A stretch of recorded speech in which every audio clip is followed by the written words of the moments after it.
What is going on YouTube? And today we are back with another review, and today's review is of the Myprotein Mypre pre-workout energy drink. Right, so it is the blueberry and raspberry flavour. You may have noticed that I have got the sample edition, and the reason I've done that is because I just want to see whether this works for me. You know, if it does, then great, I'm happy to go out and buy the tub, and if it doesn't, well, you know, I'll save myself a little bit of money, haven't I? So that's why I've got the sample. We've got 2 servings in this, so we're going to flip it over and we are going to show you the active ingredients, if my camera can focus. There we go. So the active ingredients of note really are the BCAAs, the creatine and the caffeine. The one thing I will note really is the fact that the creatine will take a little bit of time to get into your muscles and have some effect. And you really want to be taking creatine a couple of days beforehand to absorb into the muscles effectively. And of course, with the pre-workout, you're going to be taking that 30 minutes before you start your training. So they're not going to have a lot of effect. What you will notice is the caffeine. 200 milligrams per serving. And as I said, there's 2 servings in this. So that's going to give you 400 milligrams of caffeine. And to put that into perspective, that's like having 2.5 Monster energy drinks. So you're probably going to feel an effect of that. I haven't personally had a pre-workout for a long time. I haven't taken any caffeine pills or had much caffeine at all in any way for quite a while. So the effects of this will be pretty good, hopefully.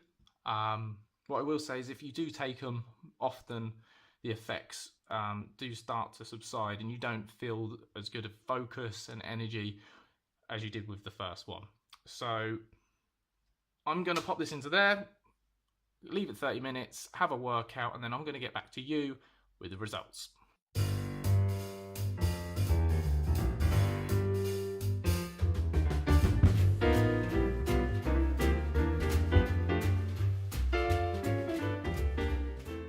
Okay, so guys, I'm back from the gym, and what I've done is thrown up a little graph for you today just to show the effectiveness of the pre-workout. On the left-hand side, I've got a score from 1 to 10. 1 being I didn't feel anything. 10, you know, you could feel as though you could run through a wall. It never really got that high, obviously, but I just wanted to give a scale of 1 to 10. And at the bottom, we've got the minutes from the first minute I took it to the moment I finished my workout. Okay, so if you look at the graph to the left-hand side, you'll see that after about 30 to 40 minutes, the pre-workout started to kick in and you could start feeling the effect from it. Around the 50-minute mark, it peaked out around 7 out of 10, which for pre-workout is pretty good. And that feeling really lasted, I would say, 40 minutes until it started to decline quite rapidly. You know, in terms of my workout, I improved by several reps overall with my chest and my back, but it has been going pretty well anyway at the moment, so I did semi-expect that. But certainly the pre-workout helped with getting me motivated to start, and for many people that's half the battle, you know, getting in that gym and getting motivated to have a really good training session. So this pre-workout really did help with that. You got a lot of good focus and energy to begin with, and that lasted a good 40 minutes into the workout. One thing I will touch on is that I talked about creatine earlier in the video, and that I do recommend taking pre-workouts maybe once, twice a week, as opposed to every workout session, just because your body will get used to it. And if you are doing it only once, twice a week, the creatine may not have as much of an effect as it would normally do if you were taking a creatine supplement all the time, because it does take a day, maybe 2 days to get into your system and work. Some people find it effective, some people don't. But if you're only going to take a pre-workout once or twice a week, you know, you may not find the creatine really working that well. So going through the active ingredients, you know, you've got your BCAAs, you've got your D-aspartic acid that can help, raise your testosterone levels. Again, that helps for some people, but not everyone. The creatine, as we mentioned, but really the caffeine is going to be the big one that gives you that extra focus, a slight performance boost.